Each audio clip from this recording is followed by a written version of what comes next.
like probably nearly everybody in this country and more widely, I know what it means to experience a mental health issue and the crisis that can be associated with that within my own family and social network. That was really hard, and there are a couple of things that I'd reflect on right now about it. One is, it kind of never goes away. You're always living either in the shadow of or the repercussions of those experiences. And those from day to day can be good, bad, or indifferent. So there are moments at which, looking back on the experiences that are in my family, that sometimes we still feel a bit overshadowed and overawed by the things we went through together. And there are other times at which they provide us with things we look back on that make us laugh because they seem a bit silly. Now we've got them in proportion and perspective, but also have provided us with a kind of resource actually to face some of the challenges we have going forward. So a really nice example of that for me would be when things were really tough, we just couldn't do the things we wanted to do either individually or as a family at the times that we wanted to do them. So we had to rethink and rescale, refocus, think about what it meant to get by, what it meant to achieve something now or in the future. And that was a really healthy thing to do now I look back. I hated it at the time. It was really difficult. It felt like we were giving up on something we wanted to do this year because we just weren't well enough as a group, as a family, to be able to do that. But by putting it back a bit and rethinking about why that was invaluable to important to us, actually it made the achievement later on all the better and all the greater. And in some ways, you know, we've had to learn to live with the fact that you can dislike some things about yourself and each other because when you're in those difficult times. But as a consequence, it also, the other side of the coin, makes you think about how deep and profound your love for each other can be and why it matters so much to be able to care and be there for each other.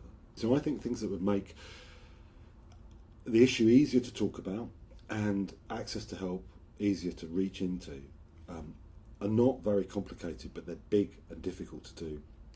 So destigmatising is really critical, and I speak from experience. You can really feel the way that adheres to you, even if you're not the person who's personally affected by these issues, but knows somebody who is. And some of the really things that were really helpful then were feeling the confidence to be in contact with professionals who one felt confident would be non-judgmental, but also could give really practical and helpful advice. And sometimes that was about how to go about looking after yourself and looking after the other people that were close to you that were affected. And one of the things I really appreciated was professionals who were able to say to me, it's okay to have some lines, red lines and lines in the sand, to know that there are some things that you can live with and some things that you can't. There are some things that you can tolerate that might come out of somebody as a product of their trauma or difficulty of their experiences, and there's some things that you can't. And that those professionals were like parents and friends to me as somebody affected by an experience of mental health in my social network.